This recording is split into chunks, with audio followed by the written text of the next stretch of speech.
સ્તવન કરું, સ્તવન કરું, સ્તવન કરું ઈસુ તારું. વચન સુણીને ગ્રહણ કરું સહુ, તેને પંથે ચાલું. સ્તવન કરું, સ્તવન કરું, સ્તવન કરું ઈસુ તારું.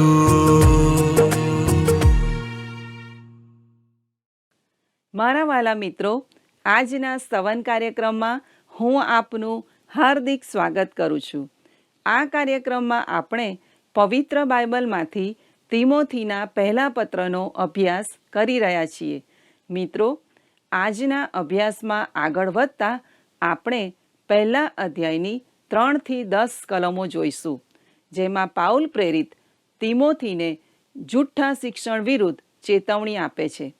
સ્થાનિક મંડળીનું શિક્ષણ કેવું હોવું જોઈએ તે પણ અહીં સમજાવવામાં આવ્યું છે. મિત્રો, નિયમ ન્યાયી માટે નથી પણ અન્યાયી લોકો માટે છે, એવું તે તિમોથીને જણાવે છે. આ બાબત આજે આપણને પણ લાગુ પડે છે. તો ચાલો આપણે આજના અભ્યાસમાં આગળ વધીએ અને પાઉલ પ્રેરિત મારફતે આજે ઈશ્વર આપણને શું શીખવવા માંગે છે તે જાણીએ.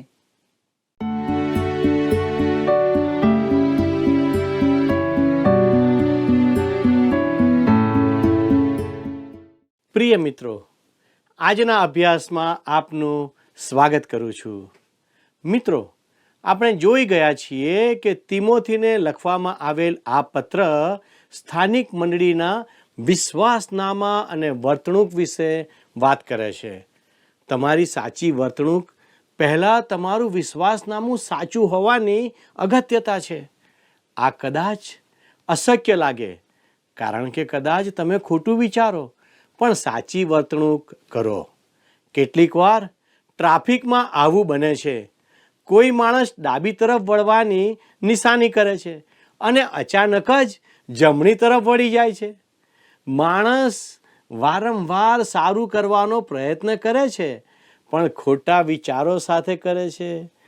પણ તમે આવું લાંબો સમય કરી શકતા નથી. વહાલા દર્શક મિત્રો, આવો આપણા અભ્યાસમાં આગળ વધીએ. પહેલો તિમોથી 1 અને 3 જણાવે છે કે હું મકદોનિયા જતો હતો ત્યારે મેં તને વિનંતી કરી હતી, તેમ ફરી કરું છું કે તારે એફેસસમાં થોભવું અને ત્યાંના કેટલાક માણસોને આજ્ઞા કરવી કે તેઓ જુદા પ્રકારનો ઉપદેશ ન કરે. મિત્રો, અહીં લખ્યું છે કેટલાક માણસોને આજ્ઞા કરવી કે તેઓ જુદા પ્રકારનો ઉપદેશ ન કરે. મિત્રો, બીજા શબ્દોમાં તેઓ બીજો સિદ્ધાંત ના શીખવે. સંત પાઉલે ગલાતીઓને લખ્યું હતું કે બીજો કોઈ શુભ સંદેશ નથી, કેમ કે ત્યાંના વિશ્વાસી યહૂદીઓ જુદો ઉપદેશ કરતા હતા. પણ સંત પાઉલે કહ્યું બીજી કોઈ સુવાર્તા નથી, ફક્ત એક જ સુવાર્તા છે અને એક જ સિદ્ધાંત છે. સિદ્ધાંત મંડળીનું શિક્ષણ સૂચવે છે. સ્થાનિક મંડળીનું શિક્ષણ કેવું હોવું જોઈએ? જે શરૂઆતથી હતું તેવું હોવું જોઈએ. 50માના દિવસ પછી તેવું નોંધવામાં આવ્યું છે કે તેઓ પ્રેરિતોના બોધમાં લાગુ રહ્યા. તે મંડળીની 4 લાક્ષણિકતાઓમાંની એક હતી: પ્રેરિતોનો બોધ, સંગત, પ્રાર્થના, રોટલી ભાંગવી અથવા પ્રભુ ભોજન. આ તો અદ્રશ્ય મંડળીની 4 નિશાની છે. જે મંડળીના સિદ્ધાંતો પ્રેરિતોના સિદ્ધાંતો નથી તે સાચા અર્થમાં ખ્રિસ્તની મંડળી નથી. મિત્રો, હું સ્વીકારું છું કે શાસ્ત્રના વિવિધ અર્થઘટનો આપણને સિદ્ધાંતોના અમુક મુદ્દાઓની અસંમતિ તરફ દોરી ગયા છે. આમ છતાં આપણે પ્રેરિતોના સિદ્ધાંતો, જે વિશ્વાસના મૂળ સત્યો છે, તેમને પકડી રાખવા જોઈએ. પ્રેરિતોએ શાસ્ત્રનો શબ્દસહ ઈશ્વર પ્રેરિત હોવાનું ને ક્ષતિરહિત ઈશ્વરનું વચન હોવાનું શીખવ્યું. તેમણે ખ્રિસ્તનું દૈવત્વ શીખવ્યું. આપણે આ પત્રમાં જોઈશું કે પાઉલ પ્રભુ ઈસુ ખ્રિસ્ત વિશે કેટલાક ઉચ્ચ કક્ષાના વિચારો ધરાવે છે. કેટલાક એમ કહે છે કે તેણે ખ્રિસ્તના દૈવત્વ વિશે શિક્ષણ આપ્યું નથી. ખરેખર તો એક બાબત સ્પષ્ટ છે કે પાઉલ આ બાબતમાં બીજા કોઈ કરતાં પણ વધુ સ્પષ્ટ છે. તેણે ખ્રિસ્તના દૈવત્વ વિશે સચોટ શિક્ષણ આપ્યું છે. આ અધ્યાયમાં પણ તે કહે છે કે દેવ આપણા પિતા અને ઈસુ ખ્રિસ્ત આપણા પ્રભુ, તે ખ્રિસ્તને દેવ સમક્ષ ગણે છે અને સ્પષ્ટ કરે છે કે તે ઈશ્વર છે. તે લખે છે, મેં તને વિનંતી કરી હતી કે તારે એફેસસમાં થોભવું. જ્યારે સંત પાઉલ મકદોનિયામાં હતો ત્યારે તે તિમોથીને એફેસસમાં મૂકીને જાય છે. એફેસસ ખૂબ અગત્યનું શહેર હતું. સંત પાઉલે બીજી જગ્યાઓ કરતાં ત્યાં વધુ સમય વિતાવ્યો હતો અને ત્યાં ખૂબ અસરકારક સેવા કરી હતી. તિમોથીએ એફેસીઓને યાદ અપાવવાનું હતું કે બીજા કોઈ સિદ્ધાંતો શીખશો નહીં. જો મંડળીનું શિક્ષણ સાચું ના હોય તો તે મંડળી નથી. મંડળીમાં કેટલા સેવકો, પાળકો, વડીલો, સુવાર્તિકો, ગાયકગણ કે તેના આગેવાનો છે તે મહત્વનું નથી, પણ જો ત્યાં પ્રેરિતોના સિદ્ધાંત નથી તો તે મંડળી નથી. વાલા દર્શક મિત્રો, આવો આપણા અભ્યાસમાં આગળ વધતા 1 તિમોથી 1 અને 4 વાંચીએ અને કલ્પિત વાતો પર તથા લાંબી લાંબી વંશાવળીઓ પર ધ્યાન ન રાખે. એવી વાતો વિશ્વાસ ઉપર આધાર રાખનારી દેવની સંસ્થાને ઉત્તેજન આપવાને બદલે ખાલી વાદ વિવાદો ઉત્પન્ન કરે છે. મિત્રો, અહીં સંત પાઉલ લખે છે, કલ્પિત વાતો કે દંતકથા પર ધ્યાન ન આપવું. એફેસસ તે સમયના રહસ્યવાદના કેન્દ્ર સમાન હતું. તેમાં ભવ્ય મંદિરો આવેલા હતા. આ બધાનો આધાર ગ્રીક રહસ્યવાદ હતો અને એફેસસના વિશ્વાસીઓએ તે બંધ કરવાનું હતું. અહીં સંત પાઉલે જે કલ્પિત વાતો કે દંતકથાનો ઉલ્લેખ કર્યો છે તે સંભવત ફિલોની ફિલસૂફી હતી. ફિલો કુશગ્ર અને અત્યંત બુદ્ધિશાળી ઇઝરાયેલી હતા, જેમણે જૂના કરારને આત્મિક સ્વરૂપ આપ્યું. મિત્રો, બીજા શબ્દોમાં કહીએ તો તેમાં તેમણે કાલ્પનિક દ્રષ્ટિકોણને સમાવવાનો પ્રયત્ન કર્યો. કેટલાક લોકો એવું શિક્ષણ આપે છે કે ઉત્પત્તિનું પુસ્તક કાલ્પનિક છે, તેમાંની વાતો દંતકથાઓ છે અને માણસ તે પ્રમાણે જીવતો ન હતો. નજીકના ભૂતકાળમાં ઉત્પત્તિના પુસ્તકને સાચું સાબિત કરતા ઘણા પુરાતત્વ પુરાવાઓ એકત્ર કરવામાં આવ્યા છે કે જેથી મુક્ત વિચારધારાવાદીઓએ આ શિક્ષણમાંથી પીછેહટ કરવી પડી છે. વાલા દર્શક મિત્રો, લાંબી લાંબી વંશાવળીઓ આ સંભવત એવા ખોટા શિક્ષણને સૂચવે છે કે મંડળી યહૂદી ધર્મનો જ એક સિલસિલો છે, એટલે કે એક વંશાવળી પછી બીજી વંશાવળી, અને ઈશ્વર માણસ સાથે અલગ અલગ રીતે વ્યવહાર કરે છે, તેને સ્વીકારતું નથી. આ પ્રકારનું શિક્ષણ ઈશ્વરના કાર્યમાં ઇઝરાયેલ અને મંડળીના સ્થાન વિશે મોટા ગૂંચવાડા તરફ દોરી જાય છે. ભાલા દર્શક મિત્રો, તે સમયે ગ્રીક લોકોમાં એવો દુર્મત ફેલાયો હતો કે દૈવી કેન્દ્રમાંથી સત્વો નીકળી આવે છે. સર્વોચ્ચ ઉત્પત્તિએ તેનાથી ઉતરતું અને તેનાથી ઉતરતી વ્યક્તિઓનું નિર્માણ કર્યું. તેઓ ઈસુને આ સાંકળમાં કોઈક સ્થાનમાં ઉત્પન્ન થયેલી એક વ્યક્તિ તરીકે જોડવા માંગતા હતા. મારા દર્શક મિત્રો, અહીં સંત પાઉલ તિમોથીને એવું જણાવે છે કે આ બધું ખોટું શિક્ષણ તારા વિશ્વાસને મજબૂત કરશે નહીં. આપણે જોઈ શકીએ છીએ કે મુક્ત વિચારસરણી ધરાવનાર મંડળીઓ લાંબા વર્ષોના અવિશ્વાસના જુઠ્ઠા શિક્ષણનું ફળ ચાખી રહી છે. તેણે એવી વ્યક્તિઓને પેદા કરી છે કે જેનામાં સદંતર વિશ્વાસનો અભાવ છે.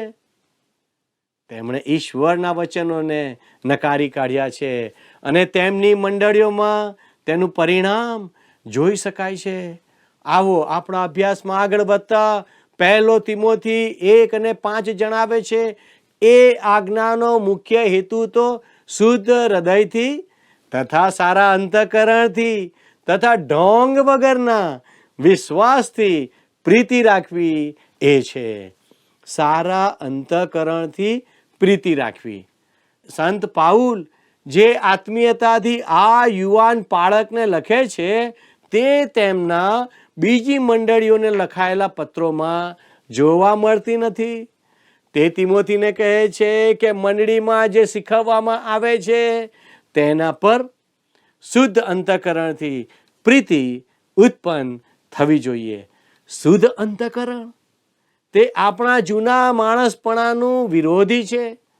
તેનો અર્થ એ થાય કે જે વ્યક્તિ ખ્રિસ્તમાં ન્યાયી ઠરાવાય છે અને હવે જેનામાં પવિત્ર આત્માનું ફળ દેખાઈ રહ્યું છે, તેમાં પ્રેમનો સમાવેશ થાય છે.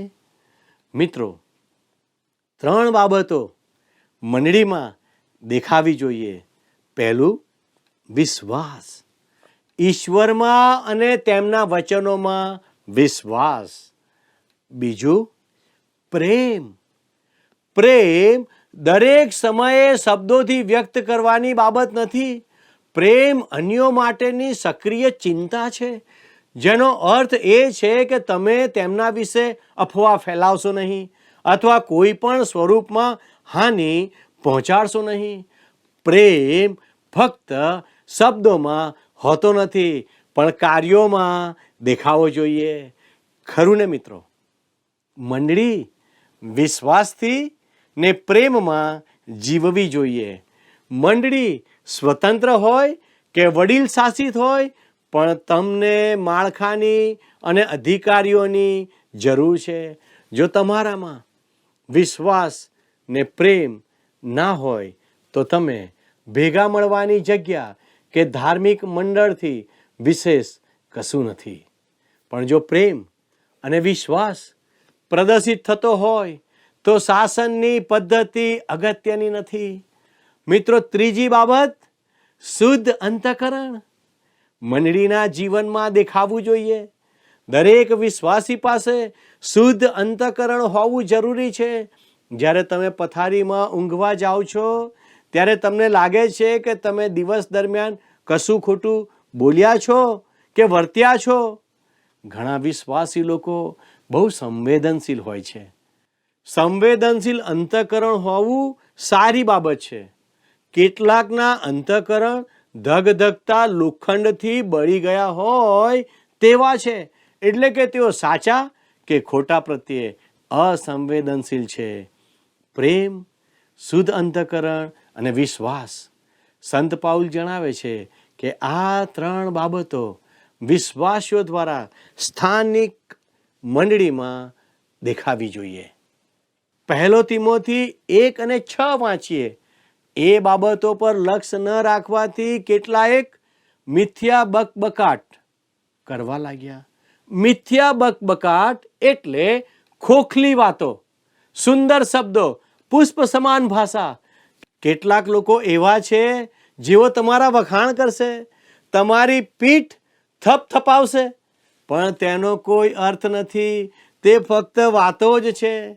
1 તિમોથી 1:7 લખ્યું છે, તેઓ નિયમશાસ્ત્રના ઉપદેશક થવા ચાહે છે, પણ પોતે શું કહે છે અથવા જે વિશે તેઓ ખાતરીપૂર્વક બોલે છે તે તેઓ પોતે સમજતા નથી. સંત પાઉલ ખરેખર મુશ્કેલ બાબત જણાવે છે. તે સ્પષ્ટ કરે છે કે કેટલાક ખોટું શિક્ષણ આપે છે અને બહુ ખાતરીપૂર્વક આપે છે. તેઓ ઈશ્વરના વચનોનો નકાર કરે છે અને તેઓ ખરેખર સમજતા નથી કે તેઓ શું બોલી રહ્યા છે. વહાલા દર્શક મિત્રો, આવો 1 તિમોથી 1:8 વાંચીએ. પણ આપણે જાણીએ છીએ કે જો તેનો યથાર્થ ઉપયોગ કરવામાં આવે તો નિયમશાસ્ત્ર સારું છે. આ ભાગમાં સંત પાઉલ વિશ્વાસીઓને જે ખોટા શિક્ષણનો તેમણે ઉલ્લેખ કર્યો છે તેવા રહસ્યવાદી ધર્મો અને પ્રતિમાની ભક્તિ જ્યાં તિમોથી છે તે એફેસસમાં પ્રચલિત હતા તેનું વિરુદ્ધ ચેતવણી આપે છે. તેણે જૂના કરારને પૌરાણિક કથા ગણાવતા જુઠ્ઠા શિક્ષણ વિરુદ્ધ પણ ચેતવણી ઉચ્ચારી છે. હવે સંત પાઉલ નિયમ શાસ્ત્રવાદીઓ જેઓ શીખવતા હતા કે નિયમ પાલનથી ઉદ્ધાર થાય છે તથા ઉદ્ધાર પછી પવિત્રીકરણ થાય છે તેની વિરુદ્ધ ચેતવણી આપે છે. નિયમે તેનો હેતુ સિદ્ધ કર્યો પણ ઈશ્વરે તેને ઉદ્ધારને માટે બનાવ્યો ન હતો. નિયમ આપણને દોષિત ઠરાવે છે. તે જણાવે છે કે માણસ પાપી છે અને તેને તારનારની જરૂર છે. નિયમ નીચે દુનિયાનો સૌથી ઉમદા માણસ પણ સંપૂર્ણપણે દોષિત છે. પણ શુભ સંદેશ દ્વારા કોઈ પણ દુષ્ટ વ્યક્તિ પણ જો તેણે ખ્રિસ્ત પર વિશ્વાસ કર્યો હોય તો તે ન્યાયી ઠરી શકે છે. કોઈ પાપી સદકૃત્યોને કારણે બચી શકતો નથી કારણ કે તે સદકૃત્યો કરવાને અસમર્થ છે. સંત પાઉલે રોમનોને લખ્યું છે કે જેઓ દૈહિક છે તેઓ દેવને પ્રસન્ન કરી શકતા નથી. રૂમી 8:8 તેની નોંધ કરવામાં આવી છે. તમે જાતે તમારી રીતે ઈશ્વરને પ્રસન્ન કરી શકો છો તે વિચાર ઈશ્વરના વચનોની સદંતર વિરોધનો છે. તે જણાવે છે ઈશ્વરને પ્રસન્ન કરવા અશક્ય છે. તમે તેમના ધોરણોને પરિપૂર્ણ કરી શકતા નથી. સદકૃત્યોથી તારણ ઉત્પન્ન થતું નથી પણ તારણ સદકૃત્યો ઉત્પન્ન કરી શકે છે. આપણો બચાવ સદકૃત્યોને કારણે થયો નથી પણ સદકૃત્યો કરવા માટે થયો છે. સંત પાઉલ આ બાબત એફેસી 2:8-10 સ્પષ્ટતાપૂર્વક જણાવે છે કે કેમ કે તમે કૃપાથી વિશ્વાસ દ્વારા તારણ પામેલા છો અને એ તમારાથી નથી, એ તો દેવનું દાન છે, કરણીઓથી નહીં, રખેને કોઈ અભિમાન કરે. કેમ કે આપણે તેની કૃતિ છીએ અને સારી કરણીઓ કરવાને ખ્રિસ્ત ઈસુમાં આપણને ઉત્પન્ન કરવામાં આવ્યા છે. તે સારી કરણીઓ વિશે દેવે અગાઉથી એમ ઠરાવ્યું કે આપણે તે પ્રમાણે ચાલીએ. મિત્રો, 8મી કલમમાં લખ્યું છે, પણ આપણે જાણીએ છીએ કે જો તેનો યથાર્થ ઉપયોગ કરવામાં આવે તો નિયમશાસ્ત્ર સારું છે. નિયમ ઈશ્વરની ઈચ્છા પ્રગટ કરે છે. તે નૈતિકતામાં ઉત્તમ છે. તે નૈતિક વર્તણૂક માટે સારો છે પણ તેનાથી તારણ થતું નથી. તે પાપીનો બચાવ કરી શકતું નથી પણ તેને સુધારી શકે છે અથવા જણાવે છે કે તે પાપી છે. આ જ તેનો હેતુ છે. હવે આપણે 1 તિમોથી 1:9-10 કલમ વાંચીએ.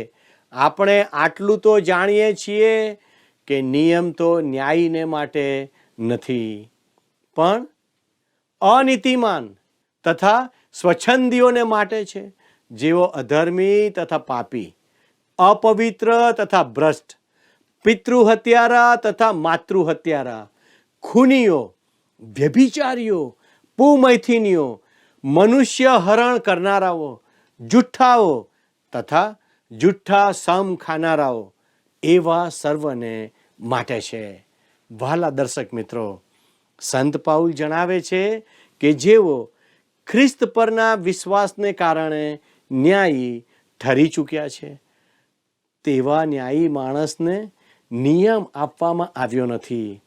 તે માણસને ઈશ્વરની સમક્ષતામાં ઉચ્ચ પદે તેડવામાં આવ્યો છે. જેઓ નિયમ રહિત છે તેમને માટે નિયમ આપવામાં આવ્યો છે, તું હત્યા ન કર. આ નિયમ ઈશ્વરના બાળકને જે કોઈની હત્યા કરવાનું વિચારતો નથી કે જે કોઈને નુકસાન કરવા માગતો નથી પણ મદદ કરવા માગે છે તેને આપવામાં આવ્યું નથી. તે આજ્ઞા એવા માણસને આપવામાં આવી છે જેના હૃદયમાં કોઈની હત્યા કરવાનો વિચાર છે. તે આજ્ઞા સ્વાભાવિક માણસને નિયંત્રણમાં રાખવા આપવામાં આવી છે. તે દેહનો વેપાર કરનાર માટે છે, જે માણસ જાત સાથે પોતાને અશુદ્ધ કરે છે, જે મનુષ્ય હરણ કરે છે, જુઠ્ઠું બોલનાર માટે છે, ખોટી સાક્ષી આપનાર માટે છે. જેઓ ખ્રિસ્ત પાસે આવ્યા તેઓ નિયમ દ્વારા નહીં પણ ઈશ્વરની કૃપાને કારણે બચાવવામાં આવ્યા છે. તેઓને ઈશ્વરના કુટુંબમાં લાવવામાં આવ્યા છે અને નિયમના ધોરણ કરતાં વધુ ઉચ્ચ પ્રકારનું જીવન જીવવા બોલાવવામાં આવ્યા છે. હું તમને આના માટે એક ઉદાહરણ આપવા માગું છું અને મને ખાતરી છે કે તે મદદરૂપ થશે. કલ્પના કરો કે એક ન્યાયાધીશ સમક્ષ એક નિયમ ભંગ કરનાર વ્યક્તિને રજૂ કરવામાં આવ્યો છે. તે દોષિત ઠર્યો છે અને તેણે મોટો દંડ ભરીને જેલમાં જવાનું છે. આમ છતાં ન્યાયાધીશ કહે છે કે મારો દીકરો આ કેદીને પ્રેમ કરે છે, જો કે તેણે નિયમનો ભંગ કર્યો છે અને મારે તેને દોષિત ઠરાવવો જ જોઈએ. પણ મારો દીકરો ધનવાન માણસ છે અને તે તેના દંડની રકમ ચૂકવવા સંમત થયો છે અને તે વાતે પણ સંમત થયો છે કે તે તેના બદલે જેલમાં જશે. તેથી તેના દંડની રકમ પૂરી ચૂકવી દેવામાં આવી છે. હું આ ગુનેગારને મારા ઘરે લઈ જઈશ અને હું તેની સાથે મારા દીકરાના જેવો વ્યવહાર કરીશ. જ્યારે ન્યાયાધીશ ગુનેગારને પોતાના ઘરે લઈ જાય છે ત્યારે તે આવું કશું નથી કહેતા કે તું હત્યા ન કર, કે તું ચોરી ન કર. હવે તે માણસ તેમનો દીકરો છે. ન્યાયાધીશ તેને તેમના કુટુંબના સભ્યને કેવી રીતે પ્રેમ કરવો, તેણે જમવાના ટેબલ પર કેવી રીતે વ્યવહાર કરવો, કેવી રીતે તેમના પત્નીને માન આપવું અને કુટુંબના કામકાજમાં કેવી રીતે સામેલ થવું તે વિશે વાત કરશે. તમે જોઈ શકો છો કે પહેલાં તે જે હતો તેના કરતાં તેની સાથે અલગ પ્રકારનો વ્યવહાર કરવામાં આવે છે. મિત્રો, ઈશ્વર પણ દરેક પાપી જે વિશ્વાસી છે તેની સાથે આવો વર્તાવ કરે છે. આપણે નિયમની ઉપર ને નિયમની બહાર છીએ. કાયદો જે બહાર છે, જેણે નિયમ ભંગ કર્યો છે તેના માટે છે. તે જૂના માણસપણાને માટે અથવા દેહને માટે છે. નિયમ નીચેનો માણસ ક્યારેય તેનું પાલન કરી શક્યો નહીં, તેનો ક્યાસ કાઢી શક્યો નહીં અને સતત તેનો ભંગ કરતો રહ્યો. ઈશ્વરની કૃપા દ્વારા માણસને ઈશ્વરના કુટુંબમાં લાવવામાં આવે છે અને હવે તે હત્યા કરવાનો નથી કે જુઠ્ઠું બોલવાનું નથી. જો તે હત્યા કરશે કે જુઠ્ઠું બોલશે તો તેને ઈશ્વરની સંગતમાંથી દૂર કરવામાં આવશે. મિત્રો, આપણા માટે કેટલા આનંદની વાત છે કે આપણને ઈશ્વરની કૃપા થકી પાપની શિક્ષાના નિયમથી મુક્ત કરવામાં આવ્યા છે. ઈશ્વરની આ અદ્ભુત કૃપાને માટે ઈશ્વરનો આભાર માનીએ. ઈશ્વર આ પ્રમાણે કરવા આપ સર્વને મદદ કરો. આમેન.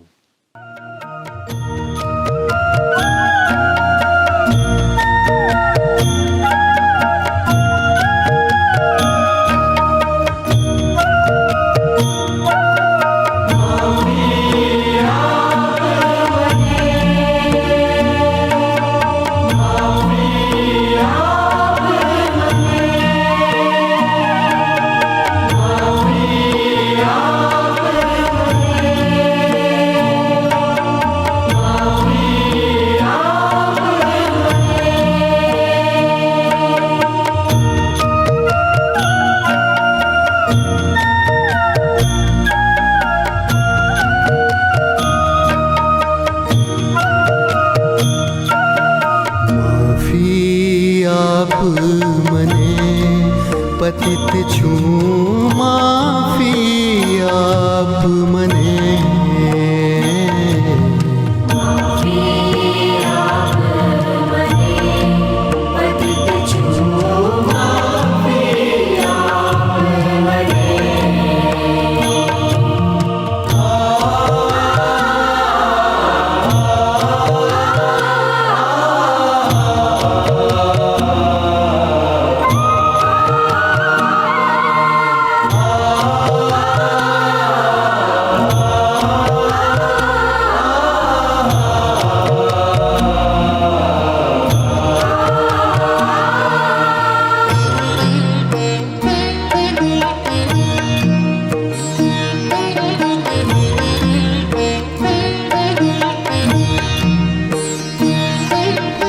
ભટકી ગયો છું, દૂર સુદૂર હું, ઉગારજે મુજના. ભટકી ગયો છું, દૂર સુદૂર હું, ઉગારજે મુજના. ઉગારજે મુજના.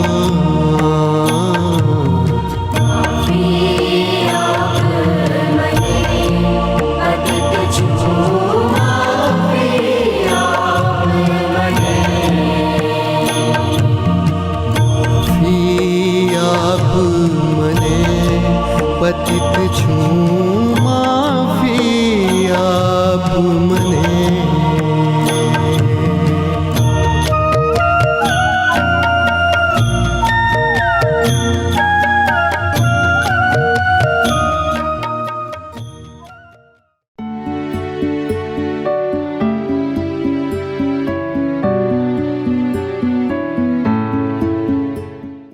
મિત્રો, આજના પાઠમાંથી આપણને શીખવા મળ્યું કે પાઉલ તિમોથીને ખોટા સિદ્ધાંતો અને અર્થહીન અટકળો ફેલાવનારાઓનો સામનો કરવા કહે છે. પાઉલ પાપી વર્તણૂકની યાદી આપે છે અને જણાવે છે કે સારા કાર્યો માણસનો ઉદ્ધાર કરી શકતા નથી. મિત્રો, ખોટું શિક્ષણ આપણને ખોટા માર્ગે દોરી જાય છે. તેથી જૂઠ્ઠા ઉપદેશકોથી સાવધાન રહેવાની જરૂર છે. ફક્ત દલીલ કરવાને બદલે આપણે સાચા સિદ્ધાંતોને સમજવાની જરૂર છે. મિત્રો, અમારો સમય હવે પૂરો થાય છે. આજનો પ્રશ્ન છે, પાઉલ તિમોથીને કયા શહેરમાં થોભવા કહે છે? એ એફેસસમાં, બી મકદોનિયામાં, સી સ્મરનામાં, ડી ફિલિપીમાં. મિત્રો, ગત પ્રશ્નનો જવાબ છે બી લોઈસ. વાલા મિત્રો, આજના અભ્યાસમાંથી તમારા હૃદયને કયું વચન સ્પર્શી ગયું તે અમને ચોક્કસ જણાવશો. તે સાથે આજના પ્રશ્નનો જવાબ પણ અવશ્ય આપશો. અમારો સંપર્ક નંબર છે 94 29 37 56 10 9429375610. આભાર. શું તમને આ કાર્યક્રમ ગમ્યો? અત્યારે જ અમને મિસ કોલ કરો.